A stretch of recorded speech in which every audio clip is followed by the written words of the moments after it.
Hi and welcome to this video. My name is Michael Hansen. I'm almost a physicist, astrophysicist to be precise. And in this video I would like to talk about some of the arguments I think I have been engaged in on my channel and on other channels. The arguments are mostly made by flat earthers, but I suppose that ball earthers or anything like that could make them as well. So I've made a little list here. Alright, the first thing I have on my list is a written sense of direction. And I suppose for most people it's common sense. What is up and what is down, right?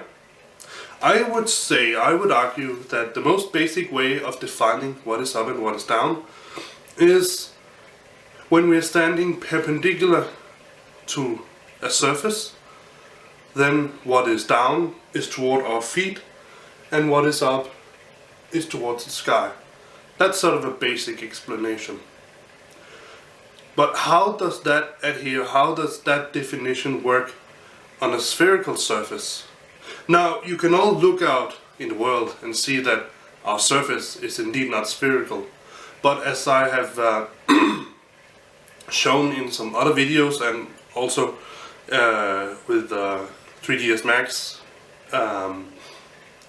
simulation, I guess you could call it, that when you take a really big ball, a really big sphere, and you put a tiny man on top of it, I basically think I calculated that if I had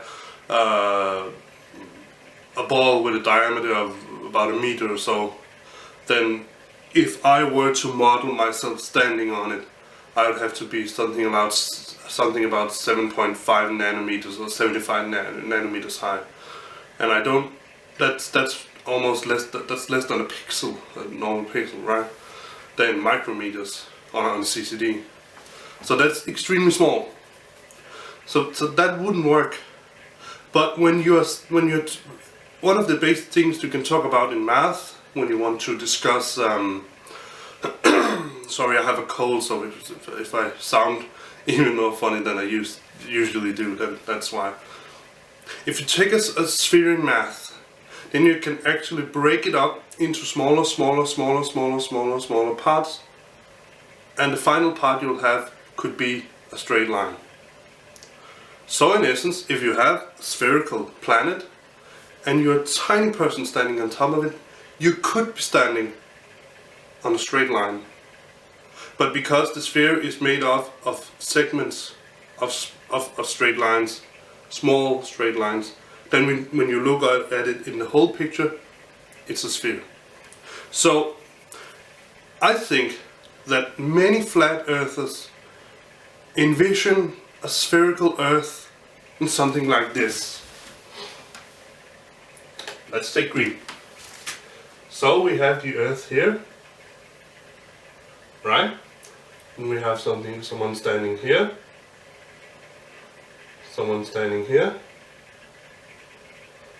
someone standing here, and someone standing here. So when we introduce the force of gravity, I think that those people believed that it would be like this. Fg. And also we would have we would have an universal up and down, which would be that this is up and this is down. And of course,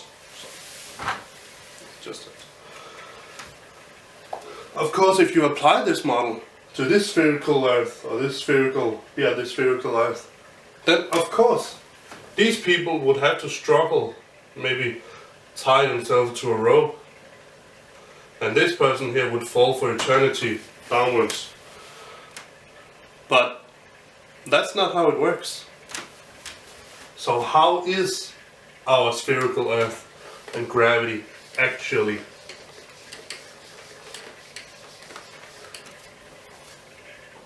we draw the Earth again. Put a little man up here.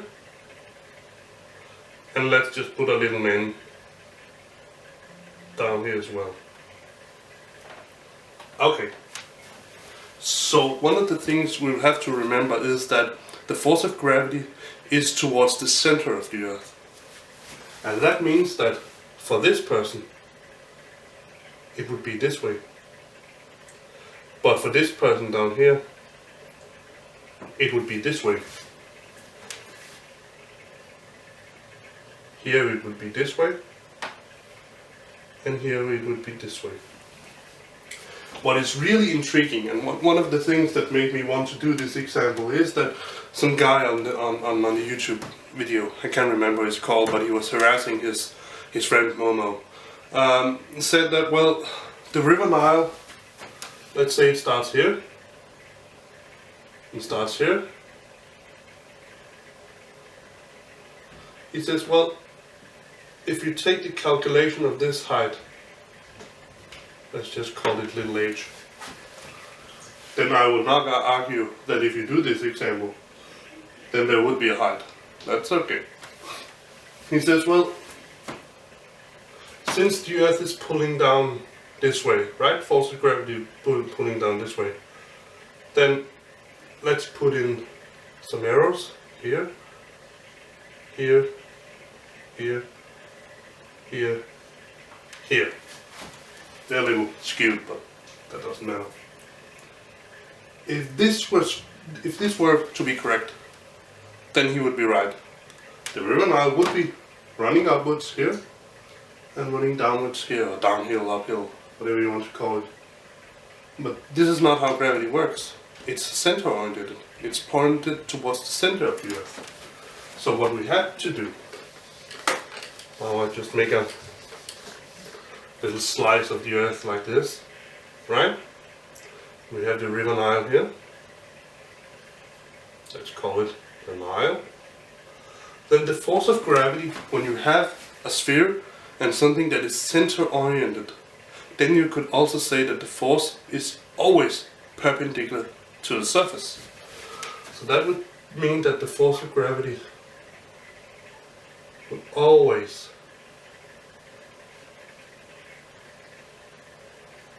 be like this. And now I'm going to say something that I think that should really pique your mind, especially, perhaps, flat earthers.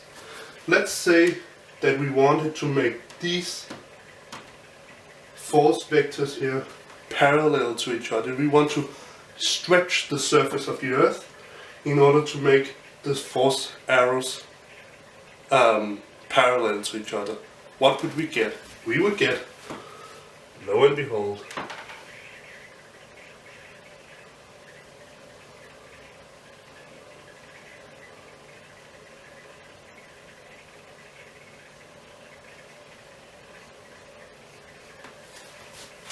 a flat surface. Now I think that this is particularly interesting because this definitely shows that when you apply the force of gravity correctly to a spherical Earth, and you have something like the River Nile that runs over far distance, I think it's something about 1,000 kilometers or something like that, more perhaps even, then if you want to model this to show, well, you could have small hills and valleys here, but in the overall picture, the River Nile runs on a straight surface if you look at it from the point of view of gravity. Alright. So that's just the thing, right? And of course, for a person standing on the opposite side of, if I could make a straight line, but let's just say Australia, that's the most southern thing I can think of other than the South Pole. His sense of direction up and down would be the same as me. Again, he stands on his feet, and then for him down would be towards his feet and up would be pointing to the sky. But if we looked at each other from a distance, me on top of the Earth and he on the other side of the Earth, or top, bottom, whatever you want to call it, then our up and down, our down would be towards the center, like gravity, and our up would be away from the center of Earth towards the sky. I think it makes sense. Alright, so the next point I want to just shortly address is that many flat earthers claim to want to use common sense. Now, common sense can be good for many things, but in physics it's not always so. Like for instance, if I wanted to use common sense on, let's say, atoms, elementary particles, quarks for that matter, I would run into problems. Why? Because this area of physics is governed by the laws of quantum mechanics. And I would argue that quantum mechanics are many things, but it's definitely not common sense.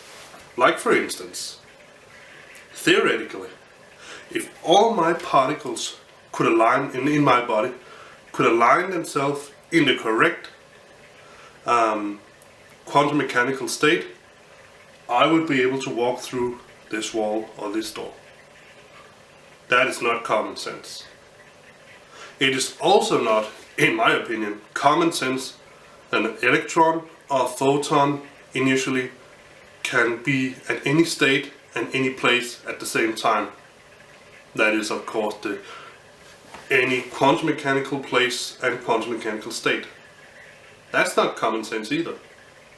So, it's just a warning. Don't apply common sense to everything in physics, because you will run into problems at some times. And generally use the laws of physics instead of common sense when applicable. Alright. But what I will say is that when people say, well, you should just use your senses, look out into the world, test, see. Correct. You should do that. Go out in the world, observe, see what you can see, but be careful what you apply those observations on. It's a fact among people that has taken, I would call it scientific theory, but the theory of science, that observations itself cannot give you trustworthy knowledge. In some parts of the world that's called positivism, but generally it's also called imperialism.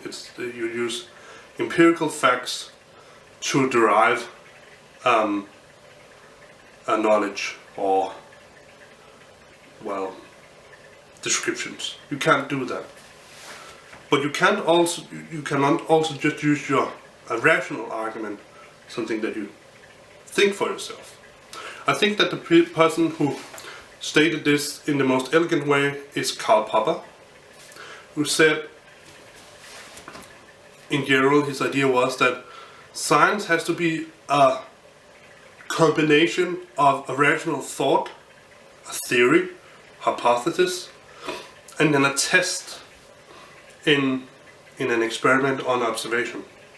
And the crucial fact is that you, as a scientist, do not go out in the world to prove your hypothesis correctly, but in actual, you go out to try to disprove your hypothesis.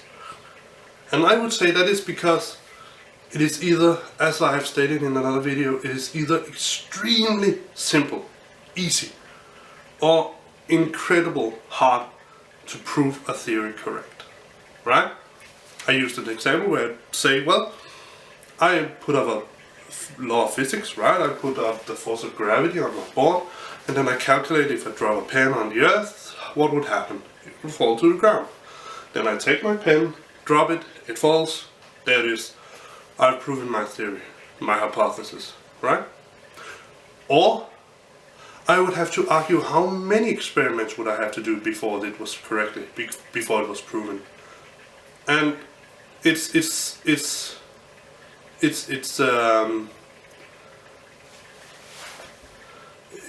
can't be done because the number would be sorry, I forgot what it's called, infinite. The number of experiments you would have to do would be infinite. And that's not plausible to do that. Alright. One other short thing that I would like to, the third point on my paper here is mass and weight. I have not met this so many times, but it seems to confuse some people either way. So what is mass? If I have a box, anywhere in the universe, it would have a mass m. In the metric system, we measure mass in kilograms. Alright? Now I take this box and I put it on Earth. On Earth, that would be a force of gravity. And if I put a spring in the other end, I measure the distance. Let's say I measure it in a unit called Newton. Then I would get a measure on how much force gravity is pulling on this box. And that is weight. Weight is measured in Newton. Now I think for some historical reasons we have begun to use these. We have said, well, on the Earth, 10 Newton is equal to 1 kilogram. And then when you get up on your scale, then you, for me, it doesn't say that I weigh 1,000 Newton. No, it says that I weigh 100 kilograms. But in physics, weight is measured in Newton and mass is measured in kilograms. Mass is something that every part of everything in the universe, unless it's massless, of course, it would have and would be the same everywhere. Weight, on the other hand, let's put it up here, mass and weight. Weight, on the other hand, is dependent on the force of gravity. So you would weigh a lot less on the moon, and you would weigh a lot more if you could stand on the surface on Jupiter. You would weigh a lot more on Jupiter. Alright? The last thing I have put on my paper is what I call reproducibility. I have found that many flat earthers use as an argument that if you can't do the experiment for yourself as a layman, if you can't prove, again, it's prove, wrong, disprove, but in any case, if you as a layman can't test this knowledge, then it's not reproducible. And that is, well, I guess in a common sense it might be correct, but in a scientific sense, which again is what I discuss here, it's wrong. If it were to be correct, then everything we got from the Hubble telescope, most of it, would be false. Everything we get from CERN would be false. Everything we get from, well, any supercomputer model would be wrong. And that's not how science works, right? Reproducibility means that if you have a hypothesis, some observations, and you test them, and you get a result, and you publish it, then any other scientist with access to either the original data or a similar device, or the same device for that matter, can reproduce your results. It doesn't mean that any person on Earth should be able to reproduce the science they do in CERN or with the Hubble Space Telescope in order for it to be correct. That's not how reproducibility works. And that is not a valid argument to put away scientific data. Now, every person on Earth, every layman, can ask for access to the data and try to analyze it, but that's something else. You have at least to recognize that this data is obtained in an orderly fashion. It's not faked, and it's not been tampered with. Other than that, we cannot have a meaningful discussion about science. Alright? I guess this was all for me now. Thank you.